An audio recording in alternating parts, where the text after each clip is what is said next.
The Downtown Rams podcast is brought to you today by Draft. Looking for the best fantasy sports site on the planet? Sign up with Draft today. For a limited time only, our listeners will receive $3 matching their first deposit of at least $10. Use promo code DTR or visit draft.com/DTR to sign up now. Draft. Fantasy for the people. Now enjoy the show. Caught by Brandon Cooks. Shoot your arrows. Cooper Kupp plucks it out of the air and gives the Rams the lead. Robert Wood, touchdown. LA.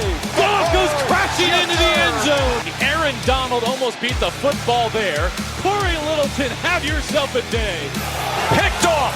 Marcus Peters coming off the edge. And Ryan will be wrapped up by Clay Matthews. Everett in stride.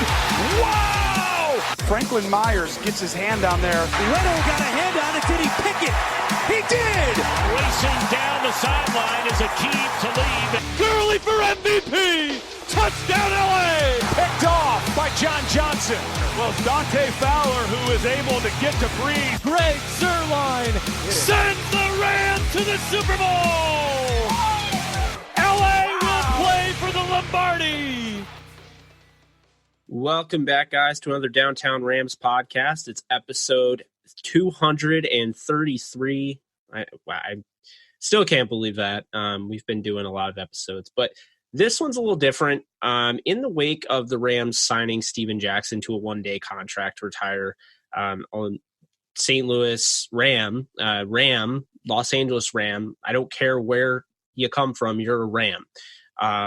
With that being said, Steven Jackson will be a Ram forever. And so Alexis and I had an idea. We were going to try doing our own all-time Rams starting lineup. I love the idea. I think it's going to be fun. We're going to kind of go through, just talking about all different eras and everything and putting together the all-time Rams starting lineup. First off, Alexis, I want to talk a little bit about your thoughts on Steven Jackson and basically retiring a Ram. I mean, I love it. I think it's well-deserved. I think he's somebody who,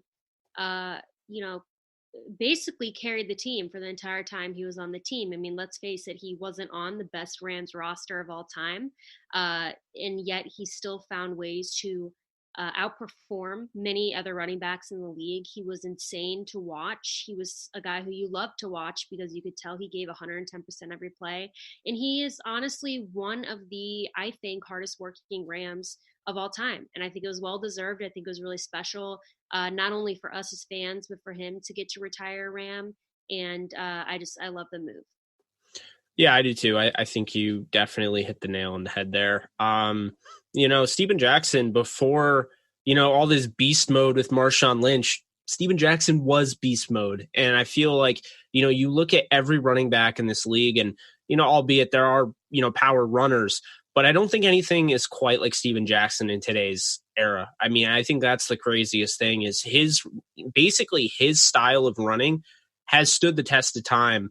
And I mean, obviously he didn't retire that long ago, but it's just, there's nobody like him. When you go back and you watch his highlights, there's nobody that runs the football like him, basically carries 10 other guys to the first down marker, 11 yards, or, carries a guy into the end zone, or literally just doesn't go down. I mean, how many times did they have to blow the whistle dead because the dude literally was stopped in his tracks but wouldn't go down?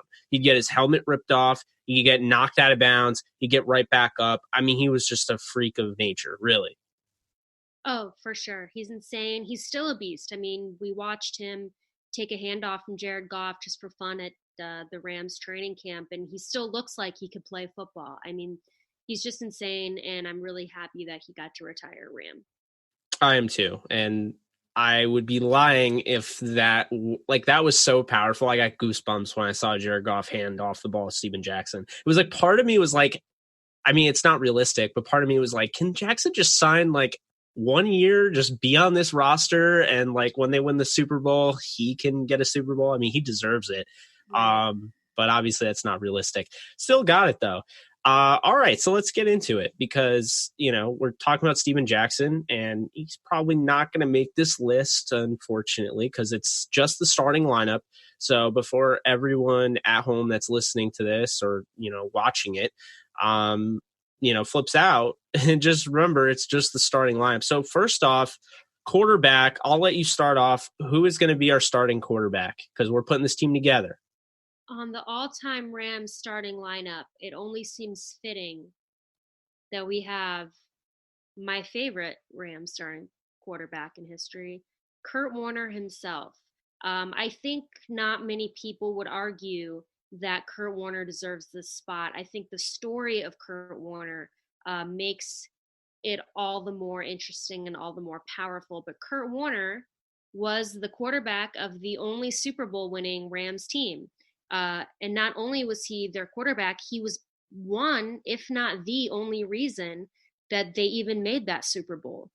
He was incredible in that 1999 season, but the reason that he's on this list is not just because he played that season very well. He played many, many other seasons very well. He was fun to watch. He was electric. He led the greatest show on turf for many years, and I think it's just well-deserved. I think when you think of, Rams starting quarterback, you think of Kurt Warner. Yeah, I couldn't agree more. I met the guy at Giants training camp because, he came to my neck of the woods. So, just getting a picture with him, that's always going to be somewhat of a bias. I'm not going to lie here, though. Jim Everett being on our podcast, it's also somewhat of a bias. And, I would definitely give him honorable mention, but it's definitely Kurt Warner. I look at guys like Norm Van Brocklin. I look at guys like Bob Waterfield, guys that did win back in the day with the Cleveland Rams, don't get enough credit. But Kurt Warner gave the Rams their first Super Bowl. And, whether it's right or wrong, the NFL not really pushing NFL championships as like actually meaning anything. Kurt Warner won the granddaddy of them all for the Rams. He was the first one to do it. The Rams lost to the Steelers in the Super Bowl in 1979, and then they come back, years later. And, this team loses their star quarterback in Trent Green. And it's in preseason on a meaningless play on a kind of a dirty hit by Rodney Harrison. Not really shocked there. But anyway, they lose Trent Green. And Dick Vermeil utters the, famous words, we will rally around Kurt Warner and we will play good football. And they went from, I believe, 4-12 the year before with the same head coach to 13-3 and winning the Super Bowl on one of the craziest endings you'll ever see. But just Kurt Warner, up until Tom Brady's recent surge in the Super Bowl against the Eagles, had the three most impressive Super Bowl games. He had the three highest, passing games in Super Bowl history with the Rams and with the Cardinals. So, this is somebody that, he gets put in like the top 15, top 20. It's all about longevity, because if this guy had a chance and didn't actually take so long to finally get that opportunity. Keep in mind, he did, have a run in with the Falcons and with the Packers. But, working at in a Hy-Vee grocery store and then, basically, being the starting quarterback for a Super Bowl team, it's just unreal. It's one of the greatest stories in not only the history of football, it's one of the greatest stories in the history of sports. The fact that there hasn't been a movie on this is just mind-boggling to me. So, that should be the next movie. You want to talk about a sports movie? Make a Kurt Warner movie. I'd love to see that. But, I totally agree with you. Great pick to start our roster and our starting lineup. And, Kurt Warner, don't get me wrong. I think Roman Gabriel deserves some honorable mention, but Warner won the Rams the Super Bowl. And just his story alone is just enough to be like, okay, like it's got to be Warner. Oh, 1,000% agree. Yeah, so we move on to the running back position. And this is hard because the Rams have the best backfield of all time. You look, Marshall Faulk, Eric Dickerson, Todd Gurley now, Steven Jackson, as we mentioned. There's so many guys, Lawrence McCutcheon, Dan Towler. So there's a lot of guys out there. Who are we going to narrow this down to? I'm going to pick Marshall Faulk. We're going to stick with the greatest show on turf here. I know, Eric Dickerson fans are probably screaming at me right now, but hear me out. Marshall Faulk, Eric Dickerson was amazing, but Eric Dickerson was a running back only. Marshall Faulk was a running back, a receiver, and an extension of the coaching staff. It was like having another quarterback on the field. So when you look at what Marshall Faulk brought to the table, it's just rare. You just don't get a player like that. So, I'll keep Warner and Faulk together and, start this offense the right way. But I don't think any answer is wrong. I just would prefer a guy that can have 1,000 yards receiving and rushing, because not many guys can do that. Marshall Faulk also set the single season touchdown record that was broken, not long after, by LaDainian Tomlinson, who is a Hall of Famer. So, I think Marshall Faulk has to be it for me, but I could definitely see people going Eric Dickerson, and maybe someday, we'll be able to say Todd Gurley. For sure. And I definitely think that Marshall Faulk, it's hard to use the word underrated when you're talking about a guy like Marshall Faulk. But in a way, I think if you're looking at all the key pieces of the greatest show on turf, he was not the most flashy. You had guys like Warner, Bruce, and Holt on that offense as well. But Marshall Faulk was very efficient at basically everything he did. He was an efficient runner. He was an efficient blocker. He was an efficient receiver. Everything he did, he basically executed it to perfection almost every time. And I think it's actually kind of, for me, I think that's an easy pick. All-time Rams starting lineup for running back, Marshall Faulk, easy answer. Yeah. And then, I think you have to look at, obviously now the wide receiver position, and, good luck picking your number one receiver out of this crop. Who you got? Well, Jake, I've got to continue with this greatest show on turf run.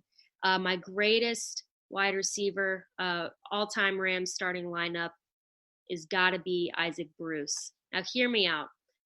Isaac Bruce, or Reverend Ike, whatever you want to call him, was another guy who, first off, somehow he's going to be in the Hall of Fame. He's not yet. Deserves to be. Probably the second most important piece to that Rams Super Bowl run, behind Kurt Warner.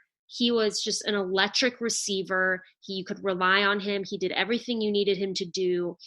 He was flashy. He was fun to watch. He was faithful to the Rams. He played with them his entire career, except his last year when he played in San Francisco. He's still very involved with the Rams, still very involved with St. Louis. You could go into all those things, but if you're looking at him as a player, he is a guy who was just electric. He was a guy who you hoped that you were not lined up against, and you hoped that you were on his team and not playing against him. And if you were playing against him, you had to be ready for it, because he could get by you. He was fast. He was a good receiver, but he just, when I think of Rams receivers, how can you not immediately think of Isaac Bruce, especially, in this era? You didn't have to sell me on that. I'm totally in your boat there. With Isaac Bruce, I've been saying for a while, I'm the one that made the argument that I think he's better than Terrell Owens. I thought he deserved to make the Hall of Fame over him. I know Terrell Owens is, what do you want to call it? Flashy. I know that, he was kind of the one-man rock band, with San Francisco at the point where, they had Arnaz Battle as the number 2 receiver. But I think it's unfair to credit somebody that is getting all the targets and discredit somebody that is not getting all the targets, because I think people use that and they don't use it the right way. The greatest show on turf didn't make any of them, okay? Marshall Faulk is still one of the greatest running backs of all time without the greatest show on turf. He proved that with the Colts. Come on now. Now, Torrey Holt, he's one of the best receivers. The greatest show on turf didn't make Torrey Holt. It didn't make anything. All the greatest show on turf did, honestly, Isaac Bruce, his stats were a lot less than what they could have been had he not been sharing the spotlight with guys like Marshall Faulk, guys like, Torrey Holt, guys like even Hakeem. People don't think about that. They never use that argument. It's always about, well, he wasn't getting double teams because Torrey Holt was on the other side. Bro, let me just say this. Isaac Bruce had 1,700 receiving yards his second year in the league with Chris Miller and Mark Rypien. Yeah. That's all. That's it. That's the end of story. So he's already proven before the greatest show on turf even happens in 1996 that he was a great receiver. Oh, by the way, that same year, no Pro Bowl. Right. No Pro Bowl. And that was a theme throughout his career. And I don't know what the guy says behind the scenes. I mean, I know he seems like the nicest guy. You hung out with him. But for whatever reason, he's not in the Hall of Fame. He didn't get a lot of Pro Bowl, love. I mean, this is somebody that just has always been underrated. I think even to a degree, people rate Holt over Bruce because Holt was, big game Torrey Holt. But Isaac Bruce, you want a guy that is, an outstanding route runner, guy that plays above the rim at his size. I mean, he wasn't some giant 6'5" Megatron. I mean, he was 6 feet tall, 5'11", 6 feet, I don't get it. I will never understand it. One of the most complete receivers ever.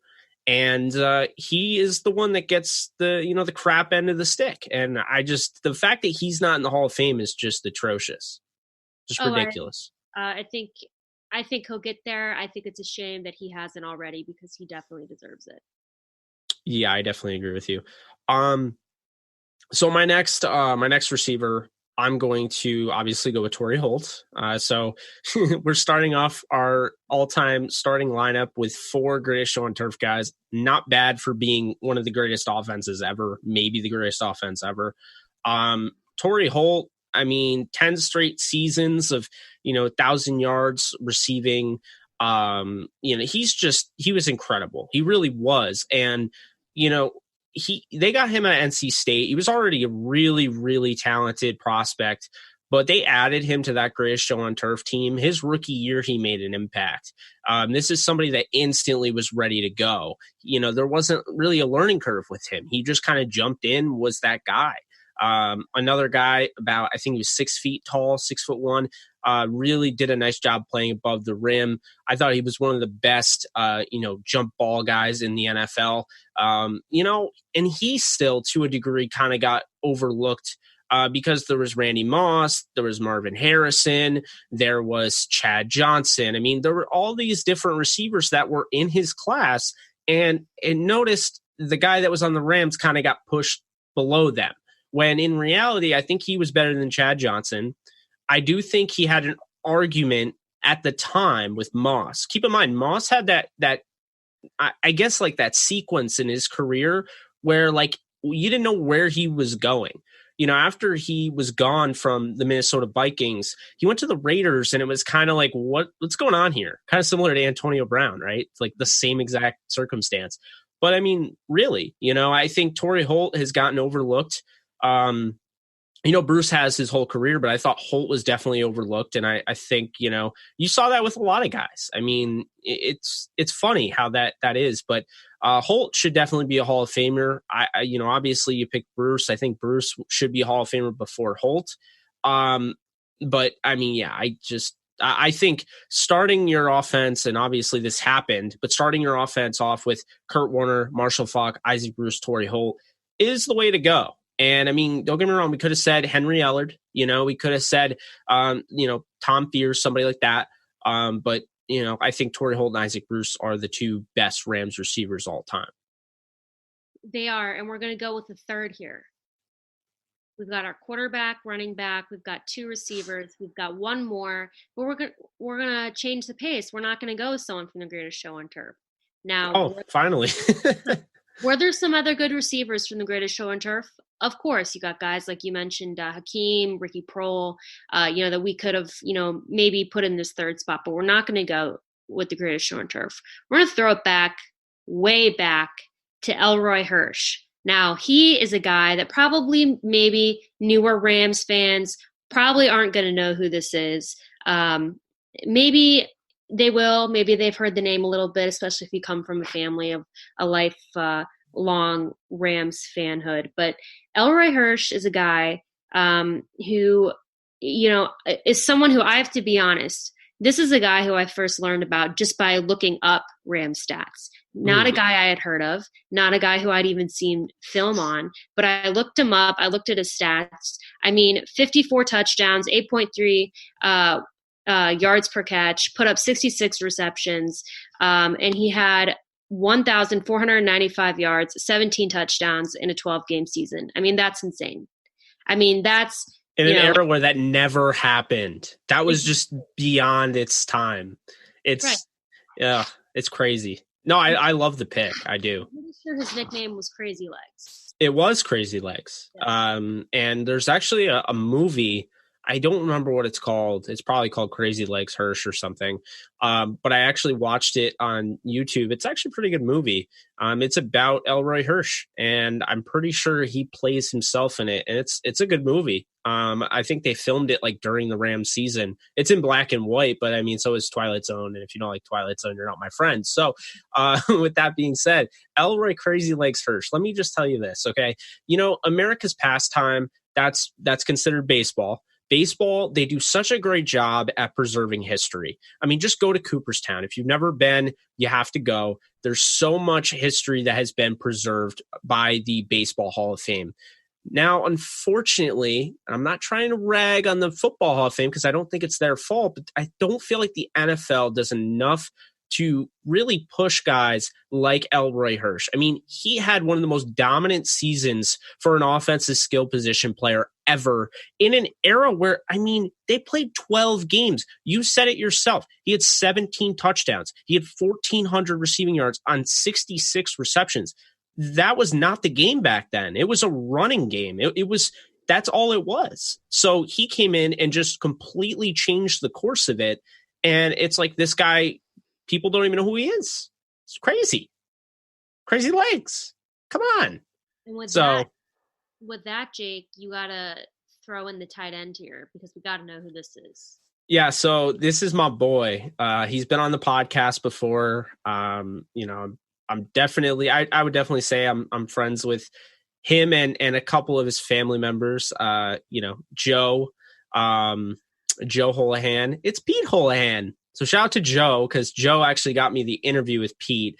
Pete Holohan wasn't with the Rams long, okay? But when he was with the Rams, he put up 159 catches, 1,625 yards, 7 touchdowns.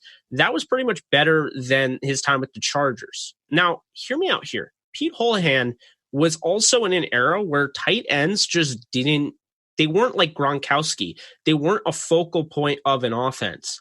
You put Pete Holohan in today's league, he might have been one of the best receiving tight ends in football. So, again, I just don't think, and that's why it's so hard to compare guys like that. I don't feel like Pete Holohan gets enough credit because he wasn't with the Rams for like 10 years, right? But it just such a short amount of time, he made such an impact. And I know Billy Truex is a guy that people will slam the table for. Old-time Rams fans will absolutely slam the table for. I lean Pete Holohan. I think, again, had he played in this era, I mean, he would have been special. And he had tight ends just were used as blockers, So, I mean, even those stats at that time, those are really good stats. So I'm going Pete Holohan. Yeah, I think that's a good pick. I think stats don't lie. I mean, and like you said, you put him, in today's day and age, what he could do. So I think it's a good pick.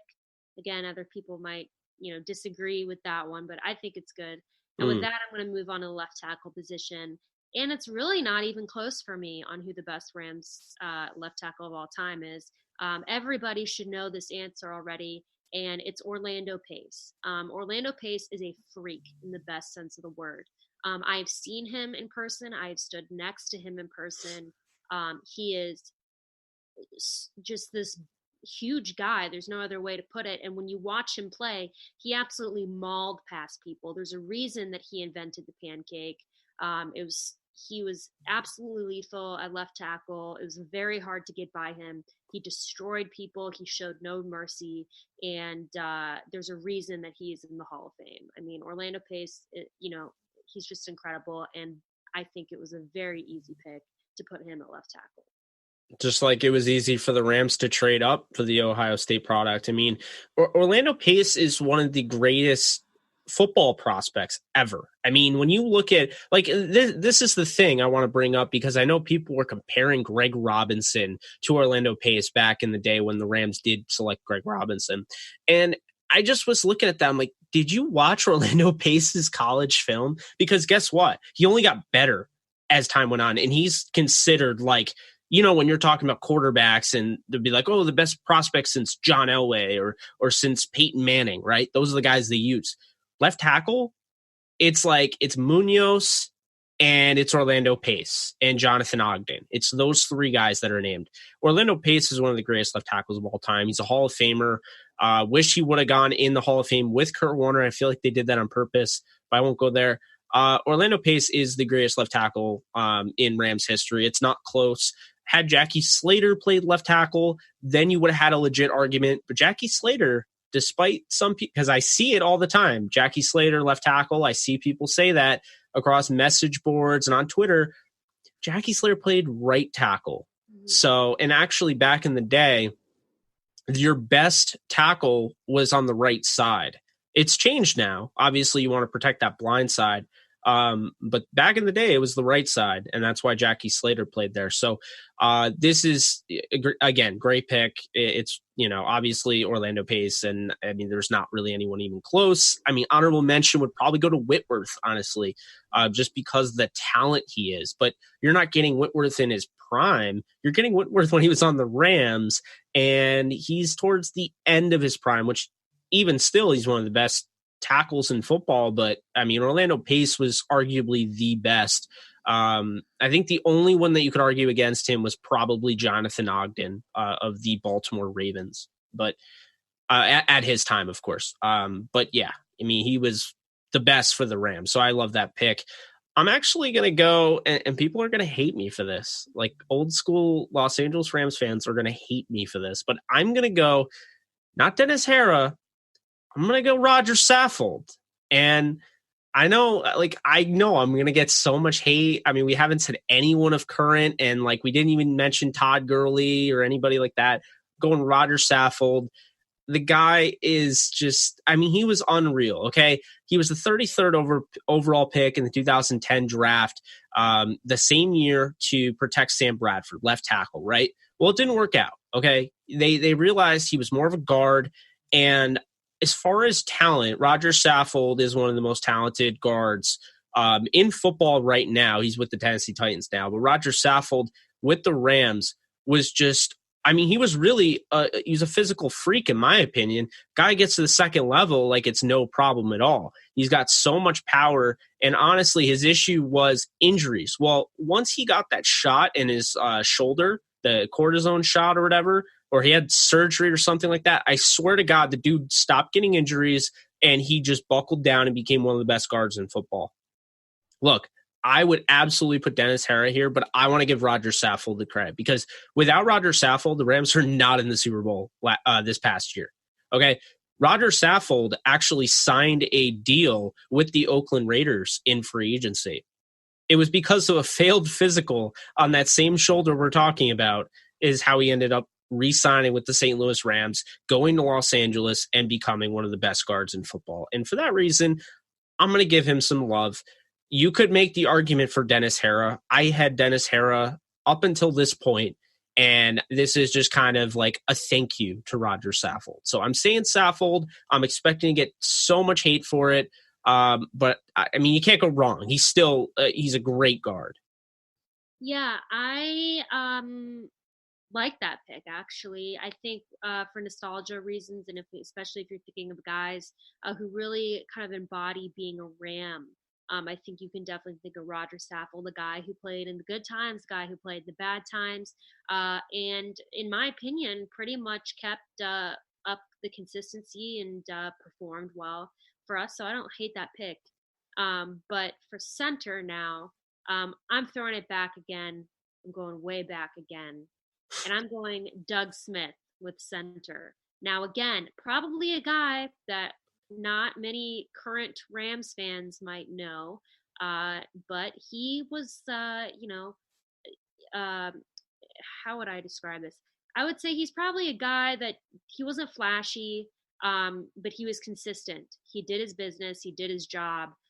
He helped protect the quarterback. He was a six-time Pro Bowler. He played 160 games.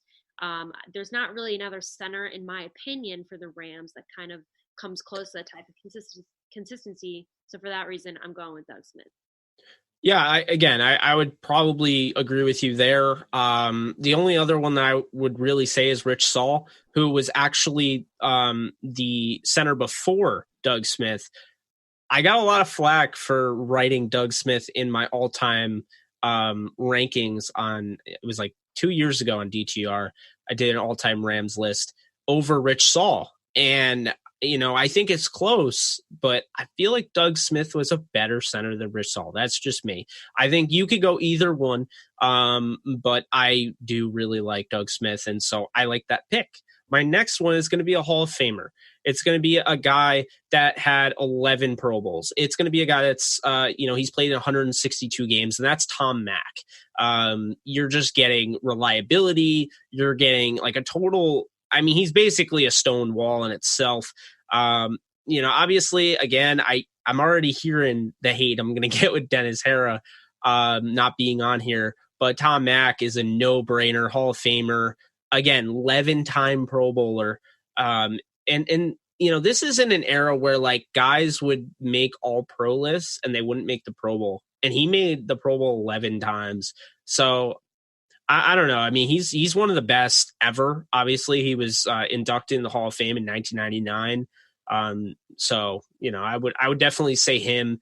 Solidify that guard position. So we have him and Saffold. We have Pace and Smith, and pretty sure I know who your right tackle is, but let me know who it is. Well, another Hall of Famer, one you mentioned earlier, and it's Jackie Slater. I mean, how can it not be Jackie Slater when you're talking about all-time Rams right tackles? I mean, 211 games, 20 years, 7 Pro Bowls. The guy was the real deal. Again, not even close, kind of like Orlando Pace. He is the best Rams right tackle of all time, and for the foreseeable future, I mean, he might be for a while. Yeah, and I mean, maybe. I mean, I'm not even going to say he'll ever get to this point, but I mean, Havenstein might be worth an honorable mention down the road. Yeah, I mean, like you said, he played 20 years for the same team. Crazy. That's just unheard of. When you get to the 200 game mark, that's just unreal. So Jackie Slater, I mean, I obviously you literally can't go wrong with Jackie Slater. So obviously great pick there. We're going to start off the defense now. And so the Rams, while they've had so many prolific offensive players, now we go to the defense where they have a guy who's the best in the NFL right now. They have a guy that literally coined the term the sack. They have all sorts of talent that we're going to talk about, but we're going to go into the guy that coined the term the sack. That's Deacon Jones. So Deacon Jones, because he coined the term the sack, they didn't have sacks back in the day. When you tackled the quarterback behind the line of scrimmage, it didn't count as anything, unfortunately, for Deacon, because Deacon Jones probably would have set the record for sacks.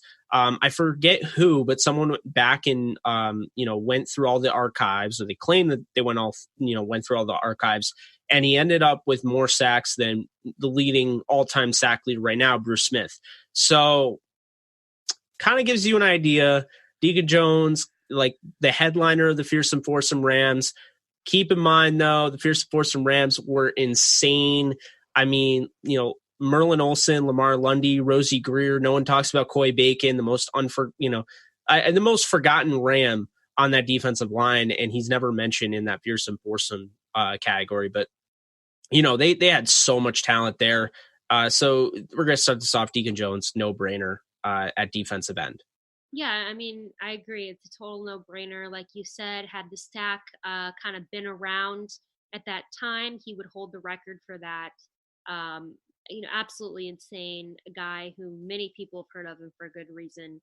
And with this next defensive tackle, it should be no surprise to anybody that this all-time Rams starting defensive tackle is Aaron Donald. Again, it's really not even close. I mean, the guy since come into the league has been insane. He's been a legend. He has basically changed the way that people have played the defensive tackle position. And I don't really care what anybody says. He's the best player in the NFL right now. So Aaron Donald, there's really nothing more that I can say there. He is the best Rams defensive tackle of all time. and in my opinion, will be, when he's retired, the best defensive tackle of all time. Yeah, so you're not going to get any argument from me that Aaron Donald is the best defensive tackle in the NFL. He's the best player in the NFL. And I just came out with my DTR 100, which is kind of like a spinoff of the NFL 100, but it's all my stuff. And I have Donald number 1. Call me a homer all you want, but then the NFL just now, the NFL 100 just named Donald the number 1 player according to the player voting. So now he's number 1. We've seen Tom Brady like every year, and now Donald's finally getting his recognition that he deserves. Donald did play for, some okay, mediocre teams. And then, the McVay era came along, and now he's starting to really get recognized. But, the bottom line is Donald was unbelievable before last season. But last season, being a defensive tackle, when you're an interior defensive lineman, you should never come close to breaking the sack record. Donald had 20 and a half sacks. He didn't record a sack until week 4. He's getting better. This guy is unbelievable. He's getting better. I mean, have you ever seen a defensive lineman, interior defensive lineman, defensive tackle that had he was ripped to the core? I mean, he's got 6-pack abs. This guy takes care of himself. He just loves football. I mean, he's all business. The Rams already extended him. The sky's truly the limit. I mean, and now he's gotten his taste of what it's like to play in a Super Bowl. It's going to be scary, vengeance Aaron Donald in 2019. So I love this pick because Aaron Donald makes so much sense. But we got to get him a running mate, because we're actually going to do a 4-3 defense. Figure this was going to be easier when we were looking at this. Figured 4-3 would be easier than a 3-4. So we'll keep it simple. We'll do 4-3. Have Deacon Jones, have Aaron Donald, Merlin Olsen, Hall of Famer, 208 games played, 94 sacks. We're talking about a 9-time All-Pro player.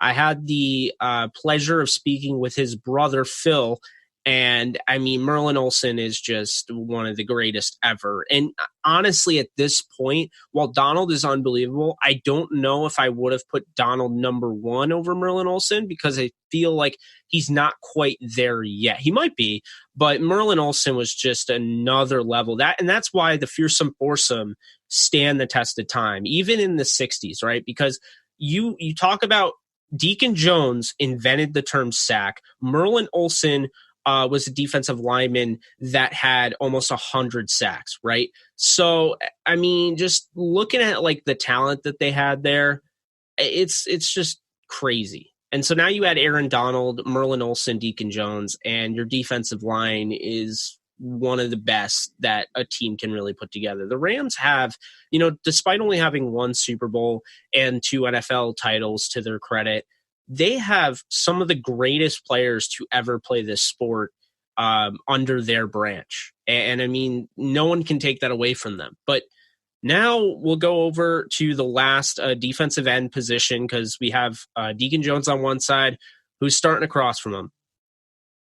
It's got to be the one, the only Jack Youngblood, Jake. I mean, is it even a question? Again, one of those guys who, quite frankly, you just expect to be there. I mean, 188 starts, 151 and a half career sacks, and a 7-time Pro Bowler. His numbers retired by the Rams.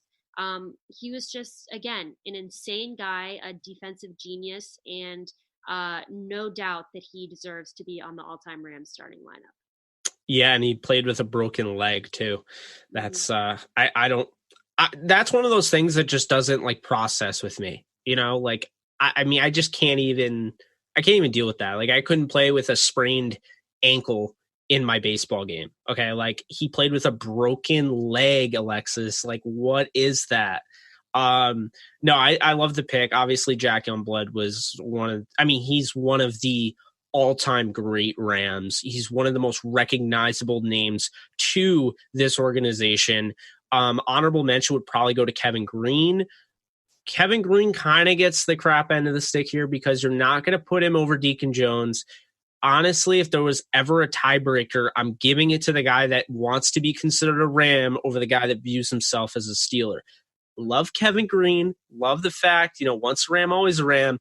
but the dude literally said he views himself as a Steeler more than a Ram, despite only playing 3 or 4 seasons with the Steelers. So I like your pick there. I would go with that pick for sure. Since this is a 4-3 defense, it kind of just spoiled that Kevin Green will not be making an appearance on the starting lineup. He would be the next man up on the defensive line. We're going to go to linebacker, the late, great Isaiah Robertson. First off, shout out to him. I say late because he just passed away. I believe it was last year. He's actually scheduled to come on the podcast even before I met you, and he actually got into a vehicle accident and died in the accident. So, really unfortunate there. One of the greatest linebackers ever. And I mean, it really sucked. We were in constant communication and he was going to come on the show that week. So that still kind of hits. But again, late great, 6-time Pro Bowler. The problem is with him and statistics, there were no tackles being recorded. So like he was just doing, I mean, he was unreal. His rookie year, I mean, I believe he had around 20 interceptions to his credit throughout his whole career, which is incredible for being a linebacker. He would absolutely be one of the best linebackers in today's NFL. And he kind of reminds me, like watching him play and watching Bobby Wagner play, I do see similarities. Don't get me wrong, Bobby Wagner has like the modern, like, nutrition and like he's a modern day athlete. But Isaiah Robertson is a very underrated linebacker, and he's one of the best all time that's never talked about. So I'm going to go with Isaiah Robertson to start this linebacker group off. And of course, rest in peace. Yes, of course. He is a great pick. Definitely agree. Deserves to be there. Such a fun guy, just to watch clips of. And like you said, that was even before tackles were being recorded, which is insane to think that was never a stat. But the next linebacker that I'm going to bring up, forgive me if I butcher this last name because I always do, but it's Les Richter. No, you didn't butcher it. That's how you say it.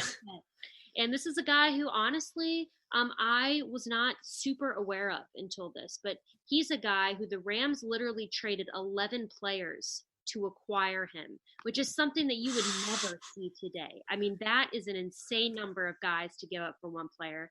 He's an 8-time Pro Bowler, and just a beast, all around. He's got, a lot of crazy stats, things like that, but it just seems like he is someone who a lot of old school Rams fans have a lot of fond memories of. And I think, in my opinion, most people would agree that he deserves to be on this list. Yeah. 11 players. That little tidbit just kills me every time. The Rams knew, I mean, he was one of those impact players, and they knew they had to get him. Trading 11 players for a guy, I mean, that guy must be pretty damn good. And of course, he was Les Richter. So, Hall of Famer, I mean, 8-time Pro Bowler, what else can you say? Moving on, this is going to shock people because I was looking at my old lists and I've changed my mind. I'm going with James Laurinaitis to start on this linebacker group.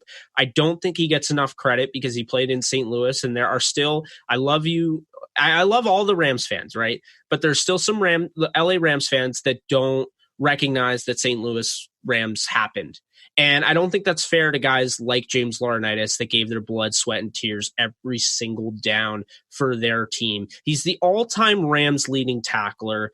I mean, this guy played in 112 games, okay? He wanted to move to LA with them. I mean, he wanted to be on this team. He was cut. And guess what? He was cut when he was in the facility working overtime when no one else was in the facility. So we said crap end of the stick, or I've said crap end of the stick a lot on this show, but James Laurinaitis definitely got that. And don't get me wrong, when he went to the Saints, he definitely, threw a thing or two at Jeff Fisher. Not saying he was wrong.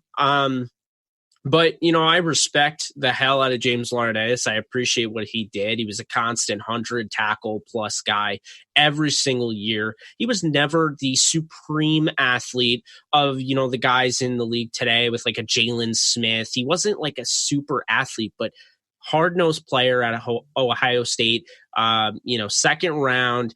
I mean, I remember when they picked him. I absolutely love that pick. His father was the Animal from WWF. So, I mean, it's just, he's got like all this crazy stuff going for him. And I just remember watching him in college at Ohio State. And I was like, when the Rams picked him, I'm like, wow, they're getting a guy. Like, I hate to sound cliche, but he was your typical blue collar, hard nosed linebacker that, and I hate using the G word, but he was a grinder. And I mean, this is somebody that absolutely was the heart and soul of this Rams defense. Obviously they had Chris Long, but James Laurinaitis, to me, I think overshadowed Chris Long. Chris Long was the king of, in my opinion, the almost sack, right? Like he put a lot of pressure on, gave a lot of opportunities to guys like Robert Quinn. And I just feel like James Laurinaitis was always, he had a nose for the football. And when he had, that UCL injury, he had the shoulder injury. You remember he was wearing that giant shoulder cast.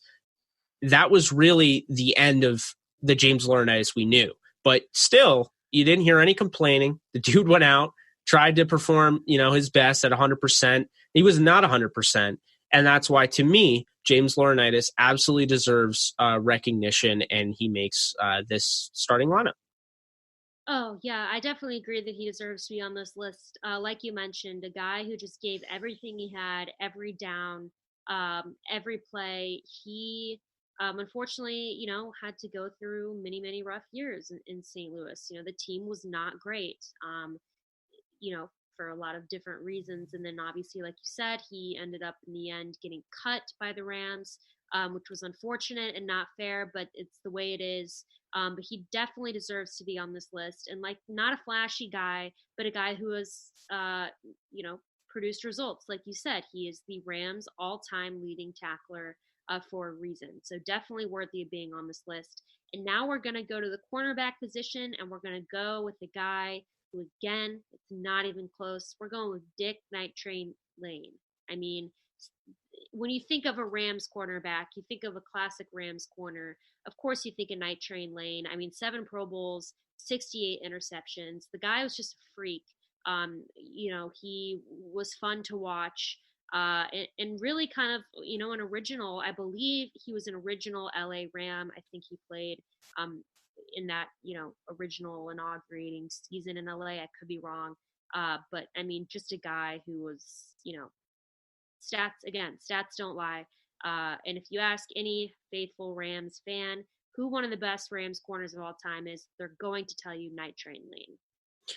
Yeah, he's one of the best corners ever. And it's so funny. He's got the all-time single season interceptions record that I don't think it's going to be broken. You don't see guys in today's era really ever get to double-digit interceptions, but when they do, they don't get to. I believe he has 14, which is just insane. But I'm sorry, this guy has like the coolest story of how he became a football player. Do you know the story? He literally was just like, I don't like my job. I'm going to try out for football. And then he became one of the best cornerbacks ever. Like he actually tried out for receiver, and they're like, we like you at corner. And sure enough, it worked out for him. So I love the pick. My next one is a little biased. I'm not going to lie. I've been to his freaking birthday party. He's been on the podcast numerous times. He's a friend of mine. Leroy Irvin. Look, I could have said Jerry Gray here. I know there's people that are flipping out at me for not saying Jerry Gray, but I'll make the argument for Leroy Irvin. You talk about a guy that can instantly be our punt returner and kick returner on this team. He was one of the best returners of that era. And then, I mean, he had 34 interceptions. Okay. He had 5 that he took back to the house. And let's not forget, he was a 4-time All-Pro player. So I know people look at him as he's a returner, but he was more than that. And again, Jerry Gray was probably more of the cover guy as he had less interceptions and was more of a shutdown corner. But we're going, go big or go home. I'm going with Leroy Irvin, to bring, we're going to literally have interception city here with, Dick Night Train Lane and Leroy Irvin. Interceptions galore. And again, he's our return guy. So I'm going Leroy Irvin, and I love the guy. So again, I don't care if I'm biased. He was great. Definitely agree with this pick. Again, shout out Leroy. He's awesome. We follow each other on Twitter. Just everyone should follow him, by the way, if you aren't Oh already. yeah. But he is just a great player, a great guy. He was a freak of an athlete. He was more than a returner, as you said. So I like the pick.